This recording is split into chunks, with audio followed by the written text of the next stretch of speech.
Welcome back, guys. Hope you had a good week. Today I'm gonna review the Retron77 console, which is based on the Atari 2600. It's been sitting there, unfortunately, for these past 2 months. Apologies, I didn't have time to review it, but I wanted to include it in my video collection so that at least we have a review of it, and also maybe we show you better what features there are and what you can or can't do with it.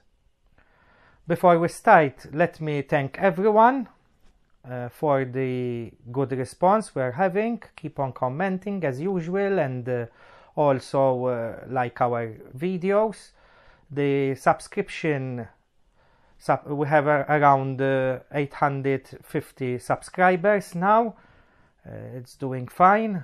Thank you all for your appreciation of what we are doing.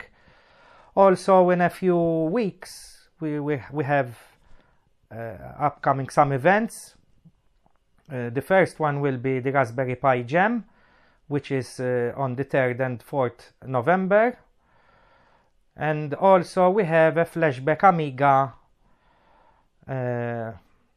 competition and display for you, which it's on the 10th, if I'm not mistaken, on the 10th and 11th November. So let's jump in and see what I did in order to review this Retron77, and I will be back to conclude the video.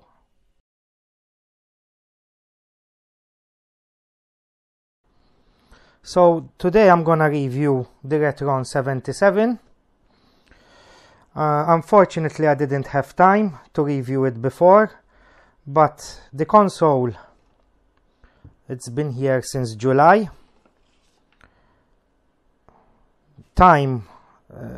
I couldn't find any time to do a proper review for it, so I apologize with my viewers, but it was beyond my control, and I had to postpone the review for it to October.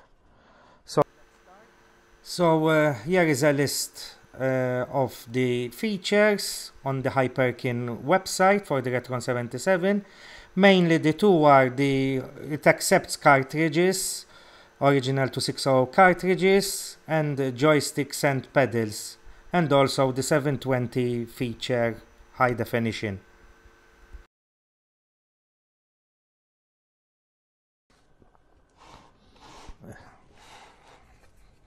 I really like the box and how it's presented. This is the US version. I had to order it through US and ship it to Malta, as they could only ship to the US, so I had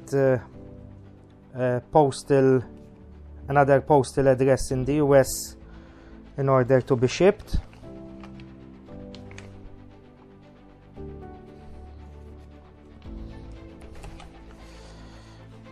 As you can see, it's well presented. There's the console and the joystick. The joystick is a normal 8-pin, 9-pin joystick. Sorry.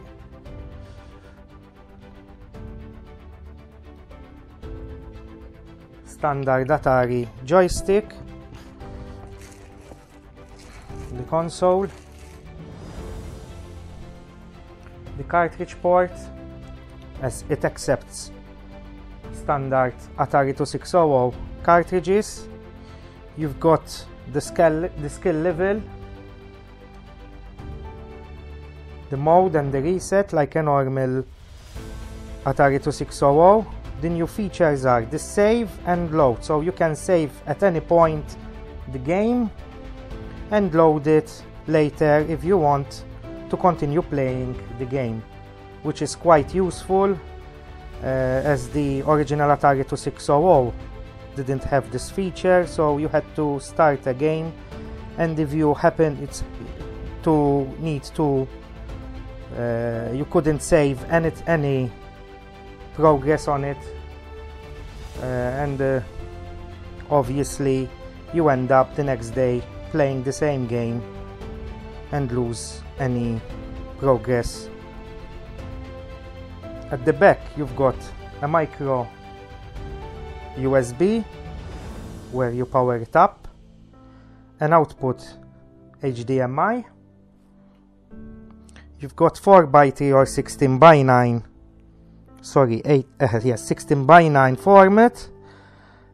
You can choose color or black and white, and obviously the memory SD card, which you can load your games on it. Now this fry button, it's not that the console self-destruct. You just press it, and if there are any glitches in the game, they will show up. This is on the cartridge. I only could test it on the cartridge, but I didn't test it on other games that they are on the SD card. So let's continue. This is the manual. It's you've got all the features explained properly, and these are the accessories. As you can see, the box is the item is well presented. You've got an HDMI cable,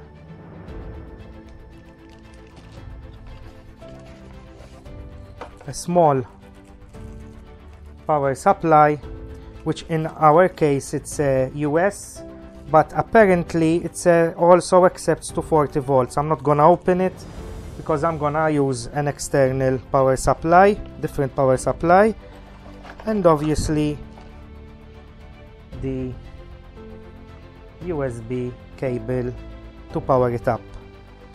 So I'm gonna fit everything to my HDMI TV and show you what this console is capable of. So let's start with our review. I attached the Retron77 to the Samsung TV, and now I'm gonna switch it on. By the way, I have Ralphie here who will help me out today. It takes a little bit of time to load. Now mine came with a FAT16 SD card, so I couldn't access it through Windows 10. What I had to do is the following. Now I'm gonna show you what I had to do in order to access the FAT16 partition on the SD card. As we all know, Windows 10 doesn't support FAT16 drives anymore. I couldn't not even assign drive letter through Disk Genius. So what I did, I copied all the files in a separate folder using Disk Genius. Once I copied the file, I formatted the drive FAT32 so that I can assign a drive letter to it.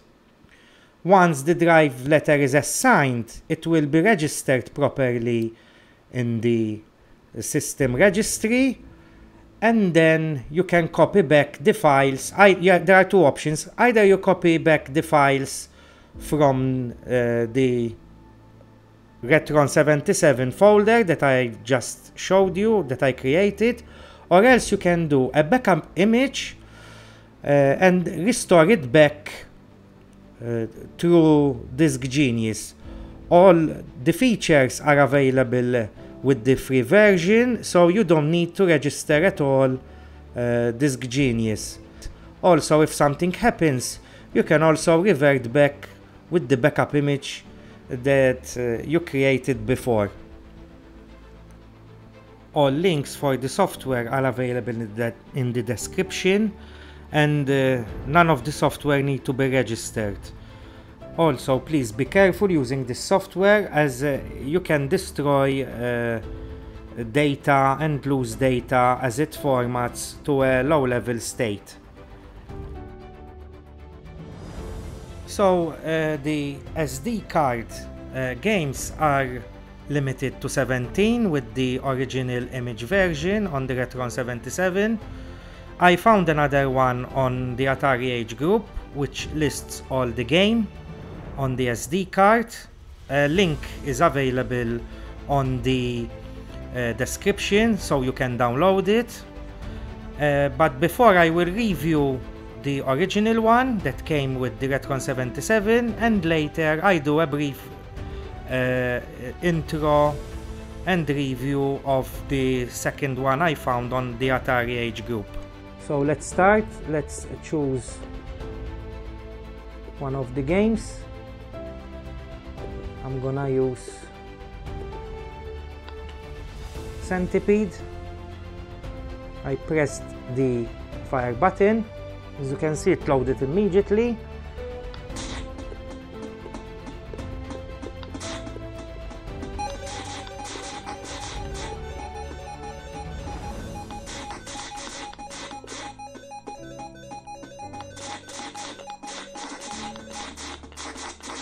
So loading a game is not that difficult.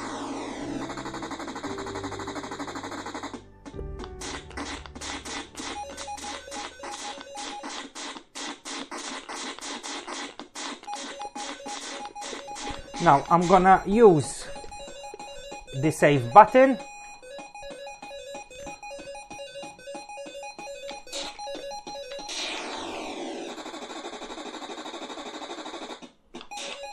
Let's see, I try to load it again. In fact, it loaded where I last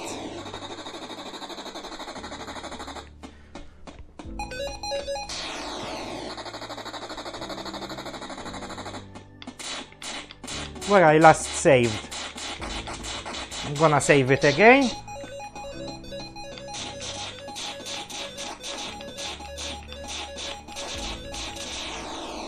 Reload it.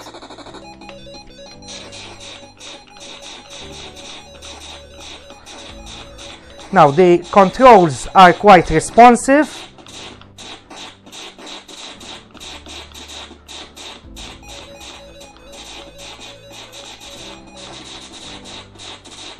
So there are no issues with the controls. The joystick is quite comfortable, and it's also left or right hand because you have two fire buttons on two sides. Try and save it and reload it, obviously. So delayed load and save buttons works perfectly on any game. I'm gonna try another game. Now, in order to reset the machine, you have to completely switch it off and on again. So it's time to try a cartridge now. Gonna try Pac-Man. Switch it on. Wait until it loads. That's it. Gonna try Pac-Man.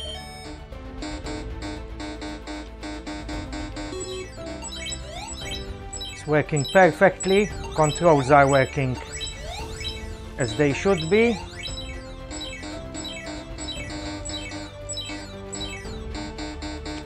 Response is excellent. Cannot complain. It seems like a little bit slower, but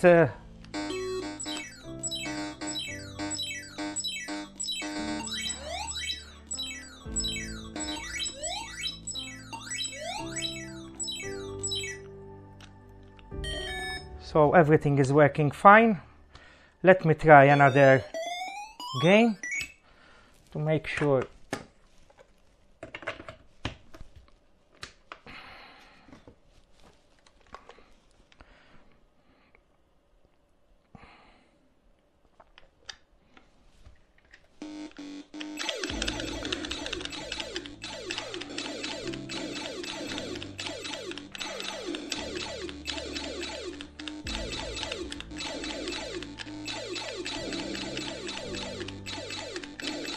So overall, as a console,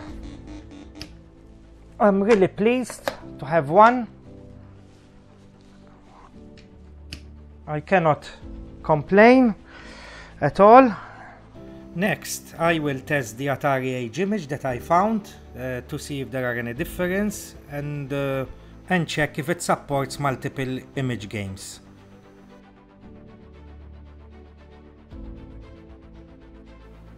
Now this is the procedure I used to upload the image found on the Atari Age forum.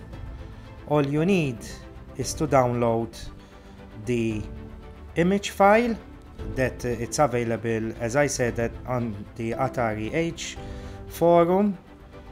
Unzip everything into a folder and use the Win32 image software to upload it on the SD card. If you're an Atari fan like I am, I recommend to register on the Atari Age forum and also visit their homepage on the Facebook page, as there are a lot of dedicated people on both the forum and the web and the Facebook page, and surely they will help you out if you have any issues with any consoles that Atari released. So as you can see, the process is quite simple. Once you have the image up, you can load it through the Retron77 and all the games that you uploaded in the games folder will be available in the menu. It's time, I'm gonna test, time to test the pedals. Now in order to use the pedals, first you need to use the joystick to load the game. Then use the pedals, remove the joystick and put in the pedals. The problem I was checking on the forum, and apparently there are some issues with the pedals as they are too responsive, and the game doesn't, the controller of the pedal doesn't work properly. Hopefully they are working on it to improve the pedal response.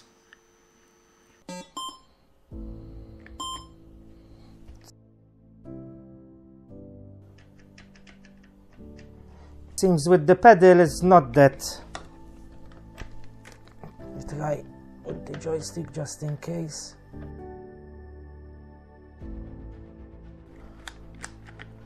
In fact,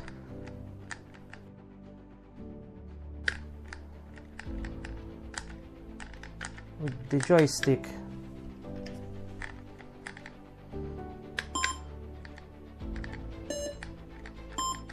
seems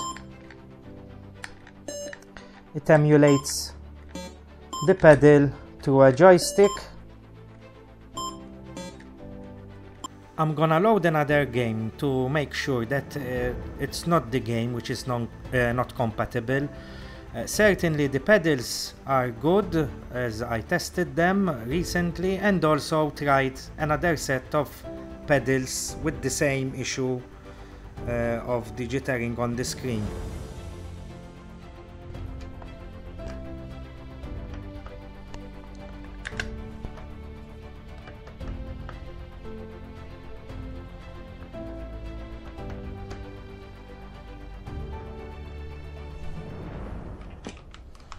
So what I read on the forums, they were right.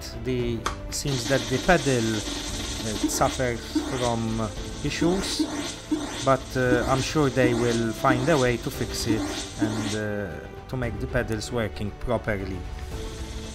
Overall, I can recommend the console. Everything seems it's working fine. No issues with both image. It emulates properly the Atari 2600.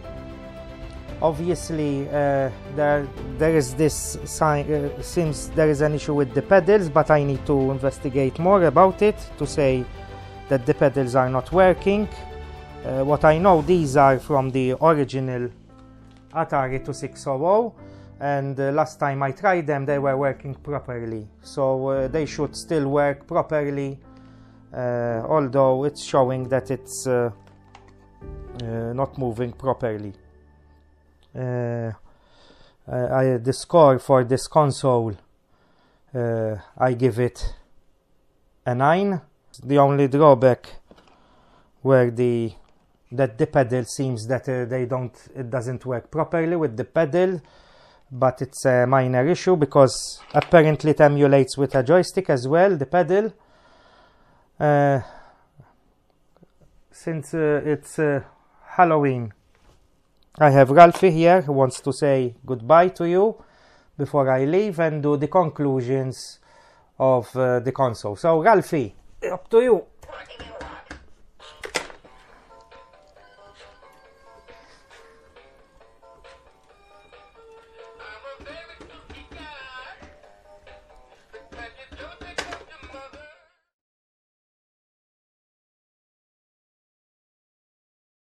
So that's it basically. Hope will help someone in deciding if he or she wants to buy the console. At the moment it's out of stock, and the version I just featured is the American version. Amazon will be one of them that will stock it most probably, and other stores will follow soon. Before I leave, let me remind you to click the red subscribe button, and please keep on commenting. We have also the giveaway competition, so if you would like to join, just keep on commenting and like our videos. If you need to contact us for further questions, please feel free. We are open. Just give us some time to respond to you, because usually after a feature we have a lot of emails and comments to reply to. So that's it, and see you next week.